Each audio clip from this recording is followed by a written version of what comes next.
ગુરુજી તથા વાલાની ભાઈઓ અને બહેનો, આજે હું તમને સુંદર મજાની વાર્તા કહીશ. મારી વાર્તાનું નામ છે ગણેશજીનો ઉંદરજી. એક હતા ભાઈ ઉંદર, કેવા લાગે સુંદર. ઉંદરની પૂંછડી ખૂબ લાંબી. ઉંદર તો છે ને એકવાર ઘરમાંથી બહાર નીકળ્યો અને ઝાડની નીચે દોડાદોડ કરવા લાગ્યો. અચાનક ડાળી કરતી પડી અને ઉંદર તો લઈને ભાગવા લાગ્યો.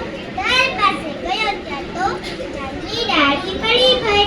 ઉંદરની પૂંછડી કપાઈ ગઈ. ઉંદર તો ભાગ્યો અને રોતો સિંહની પાસે ગયો.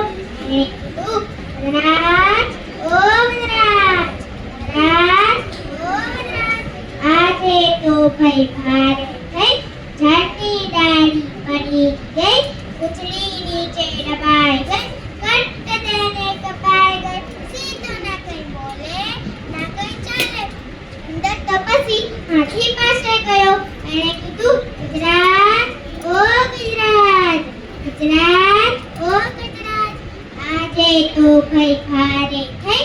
ઝાડની ડાળી પડી ગઈ, પૂંછડી નીચે દબાઈ ગઈ, કટ તેને કપાઈ ગઈ. હાથી તો ના કઈ બોલે, ના કઈ ચાલે. ઉંદર તો પછી વાઘને પાસે ગયો. એણે કીધું, વાઘભાઈ, ઓ વાઘભાઈ, વાઘભાઈ, ઓ વાઘભાઈ, આજે તો ભઈ ભારે થઈ. ઝાડની ડાળી પડી ગઈ, પૂંછડી નીચે દબાઈ ગઈ, કટ તેને કપાઈ ગઈ. વાઘ તો ના કઈ બોલે, ના કઈ ચાલે.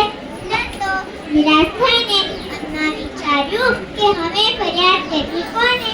આમ વિચારતો વિચારતો એ આખા જંગલમાં ફર્યો, પણ એની વાત કોઈ સાંભળે જ નહીં. છેવટે એને સસલો મળ્યો. સસલાએ કીધું, જલેબીની પૂંછડી સાની કપાઈ પૂંછડી. ઉંદર રોતો રોતો બોલ્યો, આજે તો ભઈ ભારે થઈ. ઝાડની ડાળી પડી ગઈ, પૂંછડી નીચે દબાઈ ગઈ, કટ તેને કપાઈ ગઈ. સસલાએ કીધું, હવે શું કરશો? પૂંછડી વગર ફરશો? ઉંદરે કીધું, હું પૂંછડી વગર કાંડો, લોકો કહે કેવો લાગે કાંડો. સસલાએ કીધું, ના ખબરાતા કોઈ વાતે, ચાલો મારી સાથે સાથે. પછી તો ઉંદર અને સસલું ચાલવા માંડ્યા. જંગલ ફર્યા, પહાડ ફર્યા અને થાકી ગયા બહુ. ધીમે પડી પગની ગતિ, સામે બોલ્યા ગણપતિ. ગણપતિ એમને જોઈને કીધું, એલા ક્યાં ચાલ્યા? ઉંદરે તો મારી પૂંછડી બતાવીને કીધું, હે ગણપતિ દાદા, હું પૂંછડી વગર કાંડો, લોકો કહે કેવો લાગે કાંડો. ગણપતિ દાદા તો હસી પડ્યા અને તરત કપાયેલી પૂંછડીને સાંધી દીધી અને જેટલી પહેલા લાંબી હતી એવી લાંબી કરી દીધી. ઉંદર તો કૂદકા મારતો બોલ્યો, હે ગણપતિ દાદા, હવે હું તમારી પાસે જ રહીશ. સસલાએ કીધું, હે ગણપતિ દાદા, ઉંદર કરશે તમારી સેવા. ગણપતિ દાદા તો હસી પડ્યા અને ગણપતિ દાદાએ કહ્યું, ભલે હવે તો ઉંદરને જ મારો વાહન બનાવીશ અને નીચેની લાડવા જમાડીશ.